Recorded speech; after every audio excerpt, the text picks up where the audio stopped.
You're listening to the Homeboys podcast, recorded in our Indiana office and with combined 40 years of experience. Here's your hosts, Clint and Scott. Hey everybody, you're with the Homeboys and the Homeboys podcast. We're excited that you're here with us today. We are talking about nightmare properties that yours truly and Mr. Adams here have done either solo together. I guess they're all solo. Yeah. We did prior to us, really, whenever we merged 10 years ago. Sure. But anyhow, it's an exciting episode. It's going to be mainly me talking the whole time because Scott has really never made a mistake in his life. So be prepared to look at this ugly mug for most of the I literally the said before this started, I said, how do I just pick two? How do I pick two? There's so many mistakes over the years. There's a lot. You know, It's been 22 years for you, I think, in this business. in 1998, September of 98, 23 I left years. school. Yeah. And 21 years for me. So that is 44 years of opportunities to really screw up. Oh man. And we have. But anyhow, we're excited that you're here. Before we get started, please tap on that red button down there, subscribe, like us. Watch us on YouTube, listen to us on iTunes. We love doing these podcasts, and we'd love for you to grow with us. So, anyhow, how you doing, man? Good. We had a pretty fantastic day yesterday. About 8 hours in the car. You were saying 3 hours and 3 hours, but Yeah, but the time you jog, over. Correct. Yeah. Well, it was pretty awesome. Yeah, I'm in a good mood. We had to go to Southern Indiana yesterday. Yep. To look at a project, and we got to meet a really awesome husband and wife client team that are with our organization, and it's just so awesome to be with such killer people like they were. It was just really neat. I'm gonna let a little secret out here, which is, you may not have favorite kids, but no matter how hard you try to think all your clients are equal, you still have favorites. And You have to. And they are absolutely probably the number one client. If you were to poll the office staff, I think they would be number one in the top five. I can think, I can go back on, 5, 10 real quick. But, we're talking about what we talked about. Yeah, I can think of about 10. In a previous episode is, this is a marriage. It's a business marriage with us and our clients. And, we've got to really worked well together. And, I'm on cloud 9 today just because of, great Christian couple that we met and we got to hang out with. And, we had 3 hours down in the car. We had 3 hours back. We also went and looked at another project. So we solved all the world's problems yesterday in the time in the car. Check. So complete, everyone relax, sit back, everybody. Correct. Enjoy. You're Things welcome. are good. You're welcome. But anyhow, it was just a pleasure, and it's just good to get out of the office. It really is. From time to time. We listened to some real estate podcasts on the way back, too. We did. It was cool. Yeah, or investing podcasts kind of in general. It's actually one of our clients that has a podcast. Correct. And it's a good podcast, and it got us talking a lot. One of the things, I don't want to dive into this, but one of the things that I found just fascinating was the fact that Fannie Mae has said that we haven't built to keep up with population growth since 2007. That's a long time we've been below population growth. It is. And it's as much as like 1.2 million houses a year at this rate right now below population growth. It's crazy. The thing is, when you're given all that data, you've got a brain that processes that. Me, all that data just gets jumbled up, and it's just too overwhelming. Does the inside of your mind look like the Matrix kind of, but it's just like question marks and random numbers? You hear people explain, well, demand is going to remain consistent because you couple the interest rates with the average GDP growth over the last decade. Right. And people say this stuff, and I'm like, I'm more of a common sense guy. Yeah. The housing market has been white hot for a long time. It's going to go down. So it resonated with you when he said, housing is a staple, food, water, shelter. That's the kind of thing that hits home That to does, you. yes. Interesting. Or the old adage, what goes up must go down. Right. That's how, I invest in real estate. It's a gut. it's, feeling, and it's common sense. Yeah. When people start, I've been in economics classes and all that. I know you have. I don't need all the data. Right. It's just not me. So like, but the podcast was awesome. Yeah. It's fascinating to see, I guess, how much smarter everyone is than I am.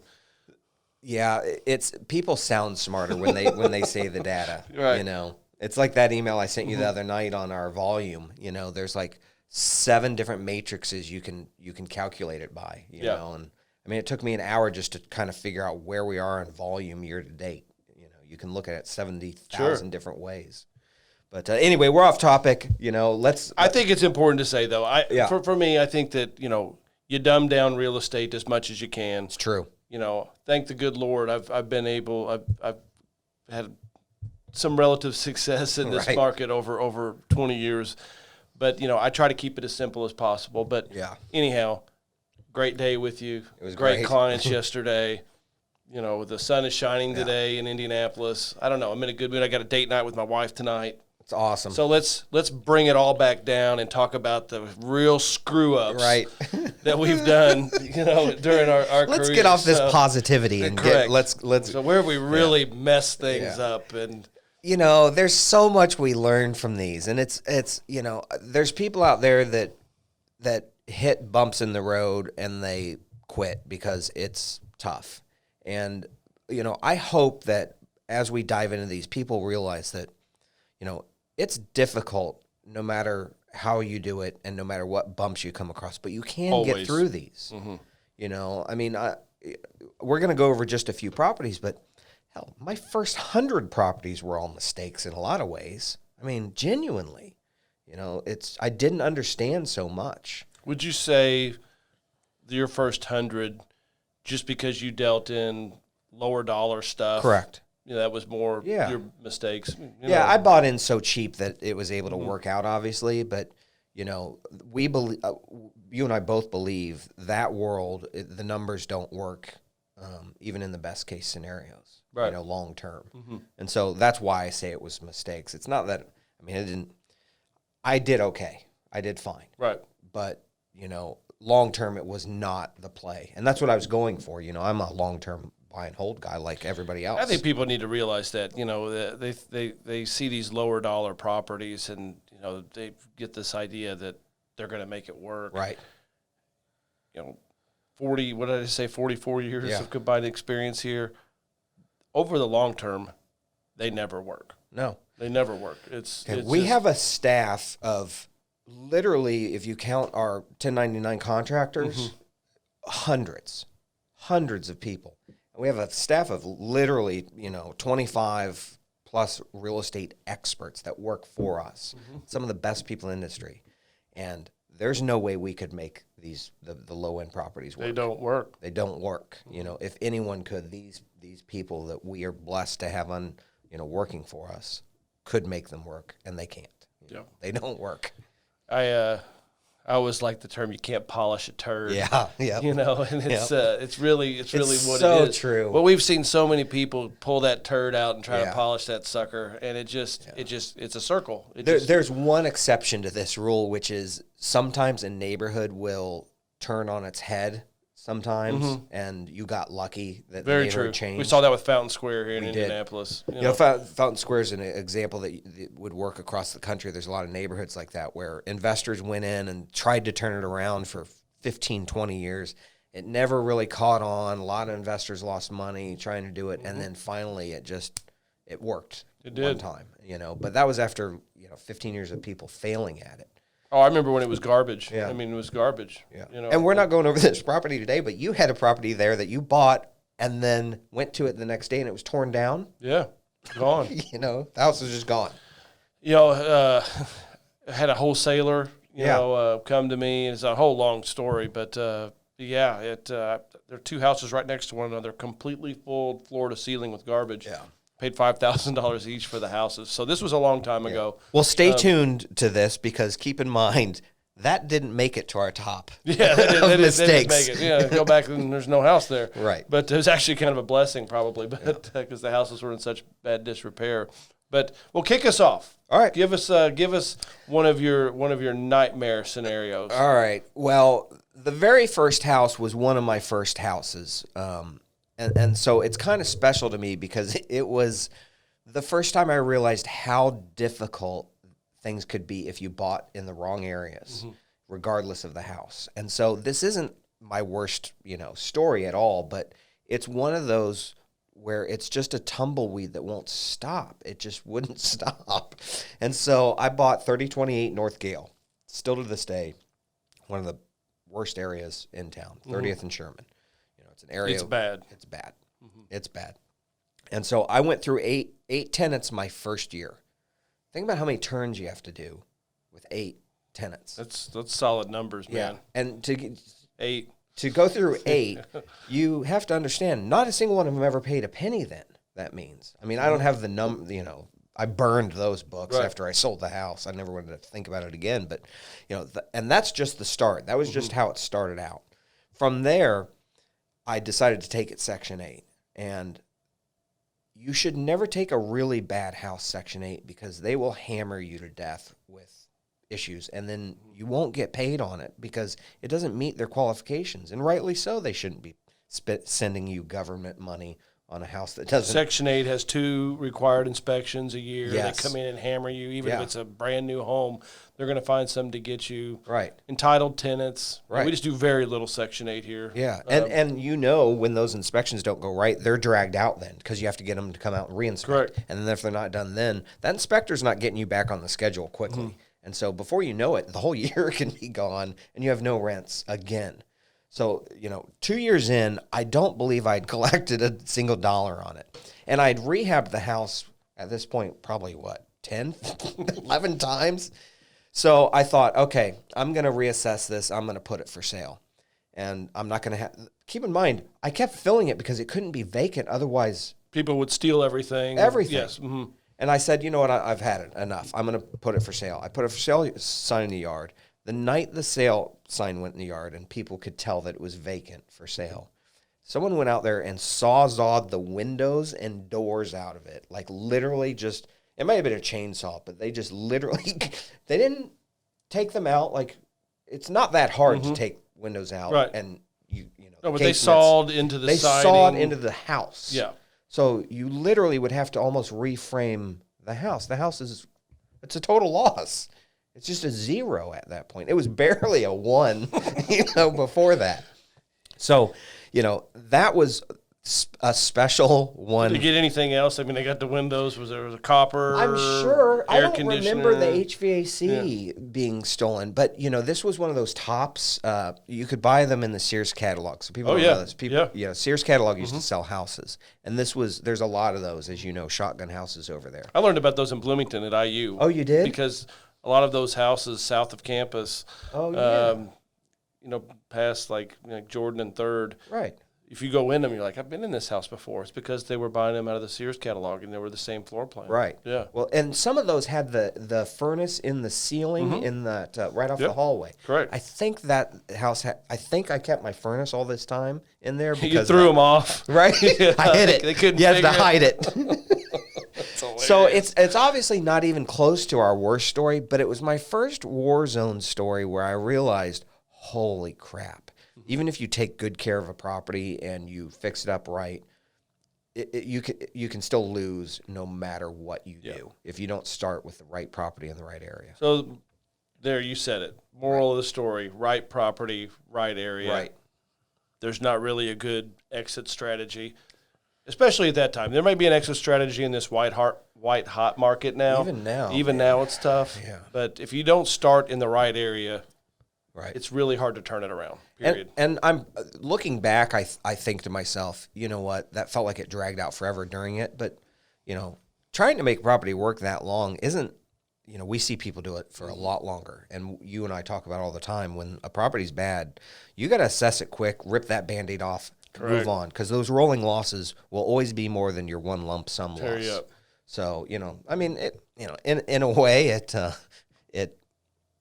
ended okay for me, but it was my first real nightmare story. Yeah. Well, I mean, windows being sawed out of a house Right. is a bit of an issue. Your front door's gone. Yeah, it's a the bit the of an thing issue. with that is you can't repair it real easy. That was the issue.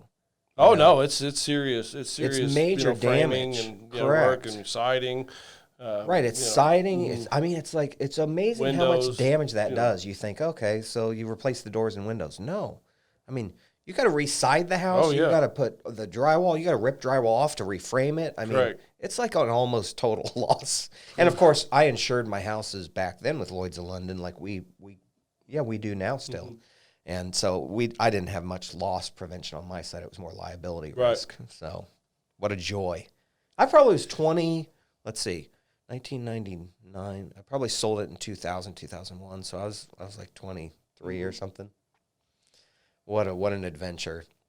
So I know you have a lot worse, and you've got a couple of winners I here do. picked You know, up today. I tried to pick a couple that were relevant Yeah. to what everyone's going to listen to. So my choices are centered around contractors and luck. So I'll stick with the contractors, and I'll preface this with, I think so many people make the mistake in real estate by saying, I'm going to go with this guy because he's just so much cheaper than everybody else. And everyone thinks that they're getting this deal on this contractor. It does not work. Yeah. It just does not work. You know, we get people from out of town, a lot. And one of our biggest customers, would try to go find other contractors, and he's not so prideful to at least admit that he was wrong. It just doesn't work out. There's a reason why we've He's been a really with the neat guys young forever. man, very successful. Awesome dude. Awesome period. dude. We Yeah. love him as a client. Right. And even when he wanted to go save money, we understood he's young, Mm-hmm. and we value his business. Go ahead, try. He always ended up back to us because it's so difficult. We are on that razor's edge of, I actually was telling my wife last night, when people ask for a discount in rehab, what makes it easy to just say no, we can't is by the time you pay, the contractors, by the time we pay our overhead, by the time we pay our insurance, the margin is so tiny for profit that, it's not a giant profit center. So, Well, when you don't get a house off to the right start, yeah. it's hard to get it back. And that was the case with this. This is 106 Wallace Avenue. Not the greatest neighborhood, but far from the worst. I didn't mean to also. start laughing. I know the house. Oh, it's that crazy. It's crazy. I bought this house in 2007. Let's see, close date in May of 2007. It was listed at $70,000, and I paid $45,111 for it. Pretty good size house. The idea was to flip it. By the date, you can probably tell where I'm going with this. 2007, we know what happened in 2008. So, we were to fix it up and then flip it, and we ran into this discount contractor. And I liked the guy. His team. I was suspect from the beginning. And you got to go with your gut. I mean, you look at the team, and I think I could even smell marijuana on them. Right. And you just got a bad vibe. But the price was so cheap that you're like, what do we got to lose? Right. So me, I follow up on, especially back then. I walked every single project, and I was there all the time. And You'd still do that to this day if we didn't chain you to your desk. well, and we've got Barry Hines, Right. our project super. The wolf. He is the wolf of our organization. He's incredible. But me, I get up pretty early. Mm-hmm. So starting going to the property, and this guys that worked for him were in there asleep on the floor. Oh, God. Staying in the house. And, you kind of overlook it for a little while, and then, I go back again, and, every time I'm there, they're not working, they're asleep, and so then you start seeing the quality of work, and then you go to their boss. Before you go into that, I had a similar experience where they were grilling over the toilet. I think you and I have talked about this, where they literally got a shopping cart and cut like with a blowtorch. Yep. And stuck that over the toilet and made a fire in the toilet and cooked on the mesh of the golf cart or shopping Isn't it cart. something? Yeah. It's a crazy world. Sorry. I'm telling you. No, but it's very relevant. Right. So anyhow, I could go on and on. I mean, I got a construction background, and looking at the details, I mean, it looked awful. Yeah. They put some paneling up where they're supposed to finish drywall. The arrangement of a bathroom was laughable. It's like my 4-year-old was in charge of it. It was just insanity. So it started off bad, and then I tried to work with these guys because you already paid them some. Like you said, pull the Band-Aid off. Right. Get them out. So it's so hard to do though in the middle of a rehab. It is, and then it took a lot longer. And because of the length of time it took, then we went into the biggest recession. Time for the crash. Yeah, the worst time since the Great Depression. So then we had to rent it out, and it was a bad time of year to rent it out. And I rented it out to this family that ended up fostering like 30 different kids. Right. I'm not exaggerating. Like every wall had pictures on it from all these kids they were fostering. I'm not saying anything bad about fostering kids, but the house looked like there were 30 kids living in it. Right. And I just got rid of this a few years ago. I know. And they had rented it out, and they were behind on their rent. It was a constant fight. And really, I take the whole nightmare situation that lasted 14 years. Because I didn't get it started off on the right foot. So they finally leave. The house was in such disarray at that time. Then 14 years goes by, the roof is needed, everything else. I looked at the price that it was going to cost me to fix it up, to put it back on the retail market, because there was a retail market, and it wasn't worth it. I sold it for $25,000. Right. And felt lucky. And was lucky to get out of it. So I paid $45,000 for it, and I was elated when I paid $45,000 for that in 2007. You have pictures of when you and Harvey went and walked it? I mean, we crazy. Need to flash those across the screen if we haven't already, so folks can enjoy it. The tenants were going to do the work to get it fixed back up. It literally looked like a 10-year-old kid was doing the drywall work, and that may be an insult to the 10-year-old kid. That's right. And it was. They said we're going to get it back in good condition. They said, "Are you happy that we took care of all this for you?" Yeah. Oh God. Whenever I was there, it was such a bizarre situation. I was actually a little bit worried for my safety. Yeah. That it was just a weird vibe. Like I think there were some mental health issues. There was. It was just really, it was really strange, and I really didn't care at that point. It was kind of comical to me. I knew where it was going. I was going to fire sell this dump, and be rid of it. But the contractor situation, we get it all the time. We have, most of our clients are from out of town, and we get people that think that they can figure out the contractor situation. There is no one better in this city with the Rolodex as far as contractors than what we have. We've talked about it before. We have people that are in our industry say, I'm always interviewing contractors. We don't. Right. We've been using the same people, and and we're going to continue to use them for as long as they are in business. It's a very, very hard lesson when you get in with the wrong contractor. Yeah. It's very expensive. The property never gets off on the right foot, and the cheapest all of a sudden became the most expensive. Yeah.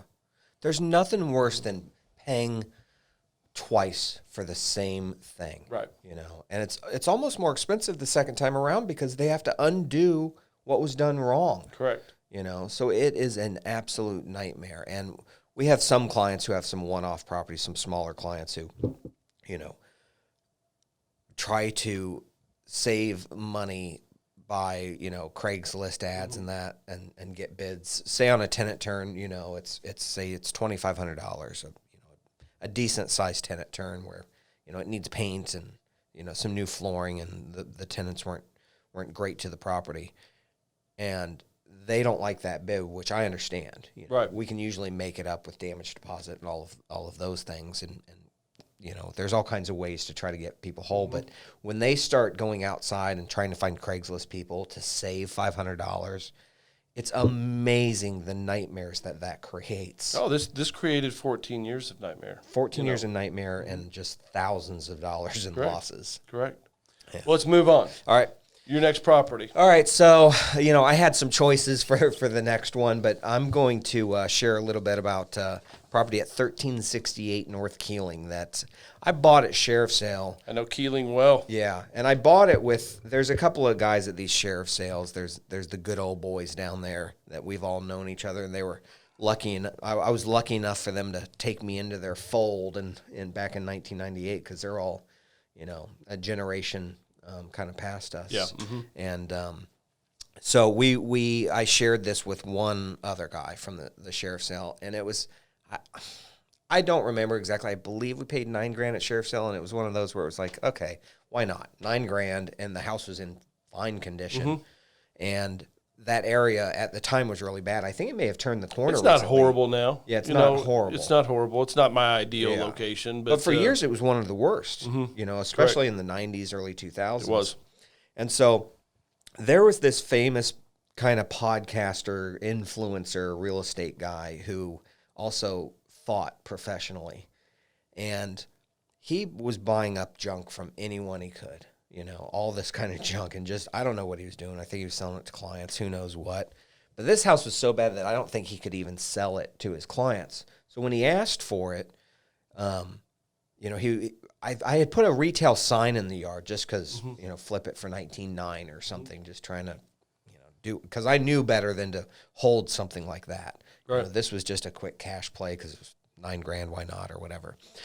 So he bought it, and then I thought, heck is he going to do with it? There's no way he could even sell this to even his clients, right. And he wasn't held the highest regard. So, like, literally a month later, I got a call from someone and said, "Hey, your house on Keeling was just on TV on ESPN," and I was like, "What? What the heck are you talking about?" He had pledged it. You go see houses on ESPN. Yeah, but it's a he had, hotbed for investment houses. Yeah, I mean, that makes no sense. Like, you don't see any of our houses on any TV, much less ESPN. Right. So he had pledged this house as the prize if this guy would fight him in a prize fight, an MMA fight. And I just kept thinking, because he was touting himself as this real estate guru, and MMA the fighter. Guru. Yeah, it just drives me nuts. I hate that word. And so he and the guy accepted, said, "All right, I'll fight you over it." And literally, I believe it was 9 seconds in, the guy got knocked out cold, like, planked. Yeah. and I thought, you know what? You know who the biggest loser in that ring is? That poor bastard who just fought and won this house. Think about the nightmare that would be if you live in Utah and this was your prize from out there. You think, oh, I'm getting a house in Indiana. Why not? That's great. Dude, that is crazy. Yeah. This is nuts. This industry we're in, man, it can be strange. So it's not particularly the house, it's what happened.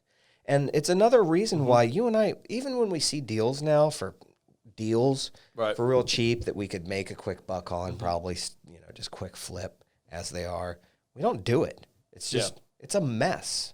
It's a mess. And it's like a hot potato. It's literally a hot potato. Right. You don't want to be the one stuck holding it when the music stops. Correct. It is a hot potato. It's literally a hot potato. We've seen it with customers. We like different customers bringing us the same, house over and over again. Right. I'm like, we said it didn't work 4 years ago, and it still doesn't. Yeah, I think there's a few properties that we've had like multiple owners come back to us with it. Yeah. So it's being traded around out there and sold between people, and it keeps coming back, and we're like, man, this didn't work the first 4 times. Correct.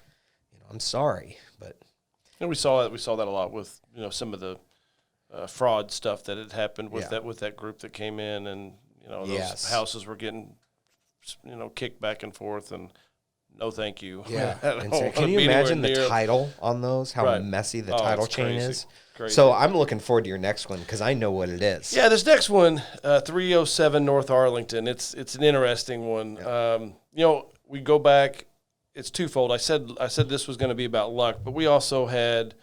I also had a contractor issue.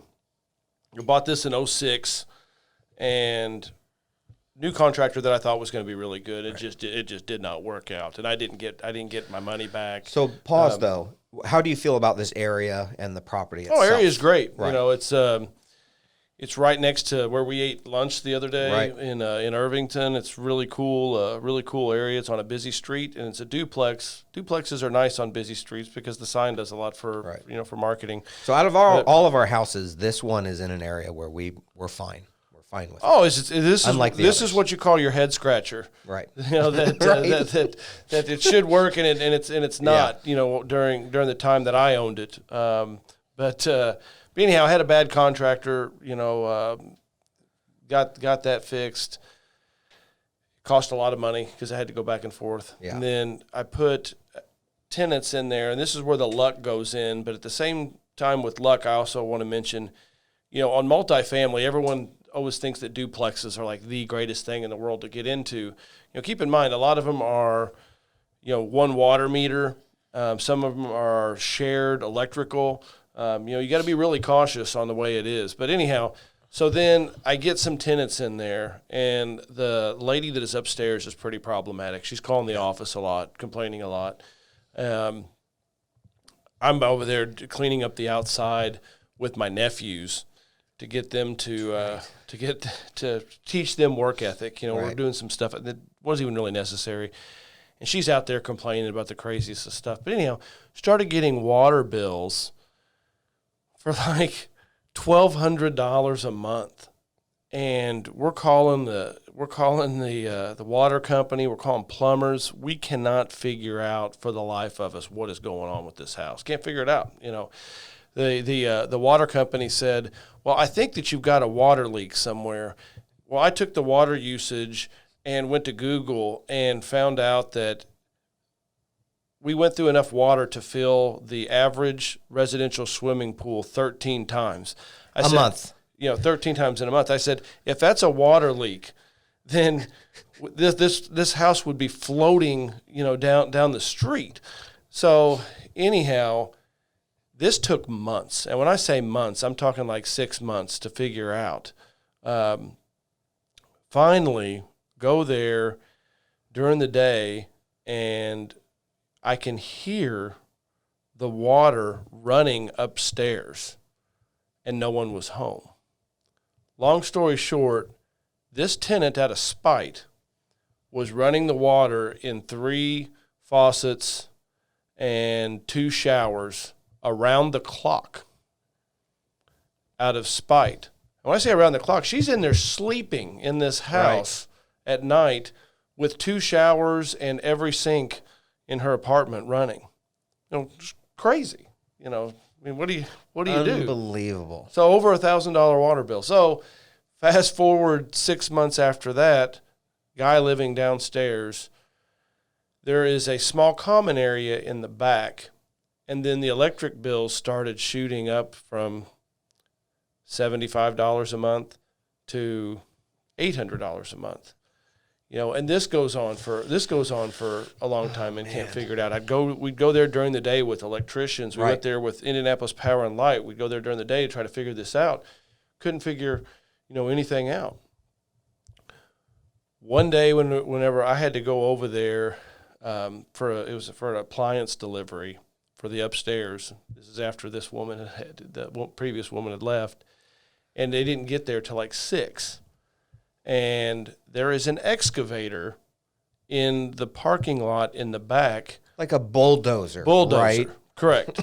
Sitting in the back with, it was dead of winter, with an extension cord. This is a residential neighborhood. Correct. Too.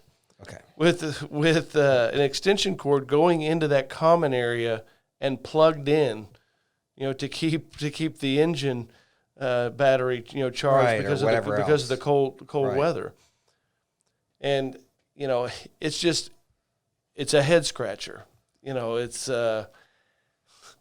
you always get bad tenants. In some of the best places too. I shouldn't say you always get bad tenants. You're susceptible to getting bad tenants anywhere, but lightning just kept striking. It just kept striking. It was just one of those things where you can't. It's cursed. Right. It was a cursed property, right. And it's a great home. Right. It's a great home in a great area. Yep. It's just one of those things. But one of the morals of the story again: contractors. Yeah. And the utilities on duplexes. And duplexes, people are going to be careful with duplexes anyway. They're not the greatest thing since sliced bread that they think they are. Yeah, people are a little too loving of them. There's plenty of issues with them too. But, we could go on all day with stories on different houses. Hopefully these can help people understand that even people who are considered, experts in the industry, you're going to have bumps. You're going to make mistakes. It's not the end of the world. You can get out of them. Hopefully you can avoid some of the mistakes we've made. Hopefully we can help you if you work with us, avoid those mistakes, and you just keep moving. It's been a long time for you, though. You've not made a mistake in a very long time. I say this to you all the time. I thought I did, but that was your mistake. Mandy, if you're out there listening, please take note of this. He just does not make mistakes. And for you that don't know, Mandy is his wife. Yes. She is 100 times the human I am. Everything that ever goes wrong is my fault. Literally, if it includes the two of us. I just can't see you making him. I know, it's hard to believe. Responsible for any of that. Know. I just don't think that's possible. Should I rip my shirt off and show the Superman? It's there. Yeah. It's there. I keep telling you, you need to wear a cape during these recordings. That's why I wear hoodies. It feels like I'm in my cape, kind of. It's got that. Whatever works. We here at the office all know the real Scott Adams. But it's one of those things. A lot of our mistakes. It's funny because most of them are from pre-2010. Yeah. Yeah. And it's because it's not ironic. It's just we've learned a lot. So, I also want to stress to people that are just getting into real estate investing, really ask a lot of questions to people that have been doing it for a long time. Yeah. Really ask a lot of questions. Be a sponge. I'm still a sponge. I still listen. We talked about this in the car on the way back, that the people who remain humble enough to listen to others talk are the most successful. And we were talking about a kind of a mentor to us who's 80. He's 80 on the nose right now, and although I have a ton of real estate experience and have done more properties than even he has, when he talks, I shut up and listen. Absolutely. And I don't, even if he just had equal, I like to shut up and listen. You don't learn anything by running your mouth. You learn things by keeping your mouth shut and listening. So, as we sit here and just jabber away, but in real life, when we sit down with folks, we sit and listen. Oh, absolutely. And, we've been doing this a long time. Yeah. We get clients that come in and try to tell us, how things work in Indianapolis. And I'm like, you live in the Bay Area. It's right. Been doing this for a very, very long time. It's a marriage. That's what it is. Right. Whenever you're working with someone in real estate. And you know what? If you don't like me, don't work with me. Right. Period. That's simple. That's how it is. It's you that feel the simple. same way. There's got to be a mutual respect there. And it's good business because we genuinely want to help our clients. So if it's treated as adversarial, it doesn't work. The whole point is we genuinely want to help. So if you don't feel that we are that, correct. It doesn't work. And we have made these mistakes and use people like us because we can help you avoid make these mistakes. And there's plenty more stories from that. So if you want to hear more stories about all the screw-ups in this guy's life, please reach out to us. But that's our show for today. Again, hit subscribe. Keep following us. We love providing this content for you. Till next time, happy investing.